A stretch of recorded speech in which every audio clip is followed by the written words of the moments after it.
কাবিল ও হাবিল নামে দুই ভাইয়ের ঘটনা ইসলামের ইতিহাসে অত্যন্ত গুরুত্বপূর্ণ। ইসলামের ইতিহাস অনুসারে কাবিল ও হাবিলের মাধ্যমেই প্রথম কোরবানি শুরু হয়। তাদের মধ্য থেকেই পৃথিবীতে প্রথম হত্যাকাণ্ড এবং মৃত্যুর ঘটনা ঘটে। মানুষ মারা গেলে কিভাবে কবর দিতে হয় সেটিরও প্রচলন সেখান থেকেই শুরু। খ্রিস্ট ধর্মেও এ নিয়ে বলা আছে। সেখানে তাদেরকে কেইন ও অ্যাবেল নামে ডাকা হয়। সুপ্রিয় শ্রোতামণ্ডলী, আজকের ভিডিওটি আমরা সেই সকল নানান অজানা ঘটনা নিয়েই সাজিয়েছি, তাই ভিডিওটি শেষ পর্যন্ত দেখতে থাকুন এবং এমন অজানা ইসলামিক ঘটনাগুলো সবসময় পেতে চ্যানেলটি সাবস্ক্রাইব করে পাশে থাকা বেল আইকনটিতে ক্লিক করে রাখুন। পৃথিবীতে আগমনের পর হযরত আদম আলাইহিসসালাম ও হাওয়া আলাইহিসসালাম এর সন্তান জন্ম হতে লাগলো। ধীরে ধীরে মানুষ বাড়তে লাগলো।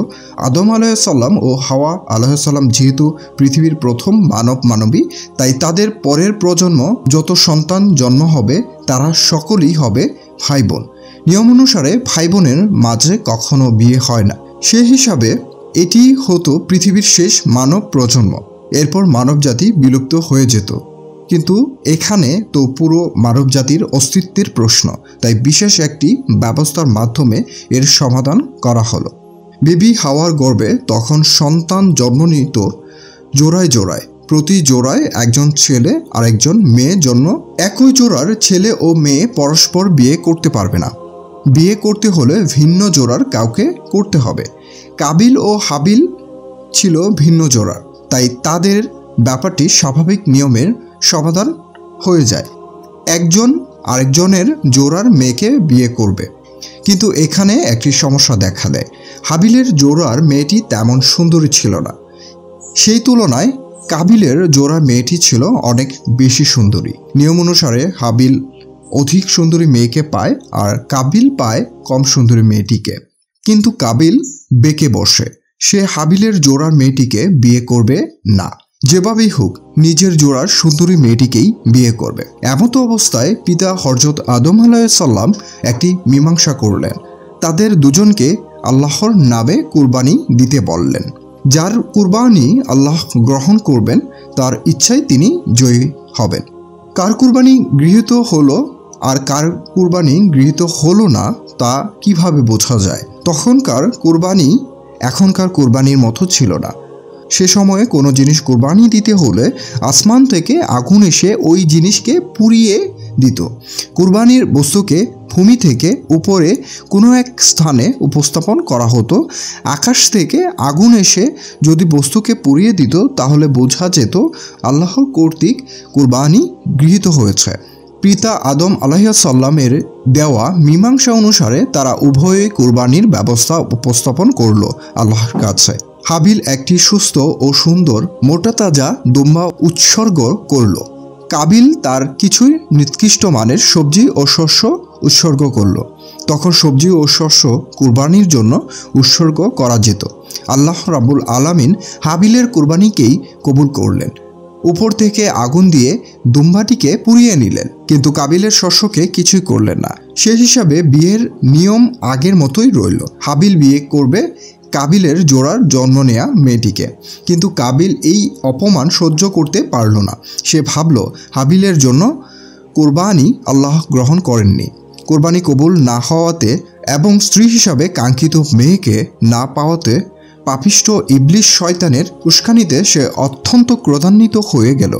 ক্রোধের বশে হাবিলকে সে বলল, তোর ইচ্ছা কোনোভাবেই আমি পূরণ হতে দেব না। প্রয়োজনে আমি তোকে হত্যা করব, যেন তুই আমার জোড়ার মেয়েটিকে বিয়ে করতে না পারিস।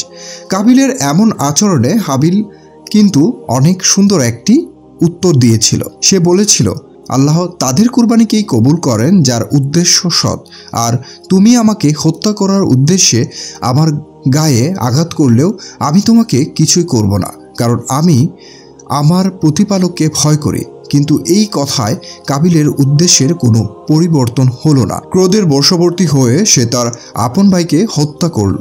এরপরেই কাবিলের মন গলে যায় এবং অনুভব করে, আহারে কত বড় ভুল করে ফেলল সে। নিজের ভাইকে নিজ হাতে মেরে ফেলল। এর চেয়ে বড় অপরাধ আর কি হতে পারে? ভেতরে ভেতরে সে অনেক অনুতপ্ত হলো। এবং নিজের অপকর্ম কিভাবে ঢাকবে তা নিয়ে চিন্তিত হয়ে পড়ল।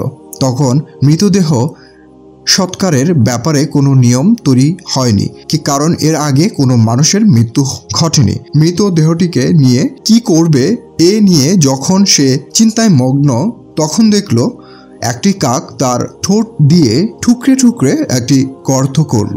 তারপর সেই গর্তে একটি মৃত কাককে টেনে এনে কবর দিয়ে দিল। এটি দেখে কাবিল ভাবল তাকেও হয়তো এভাবেই কবর দিতে বলা হচ্ছে, তাই একটি গর্ত করে সে তার ভাইকে কবর দিয়ে দিল।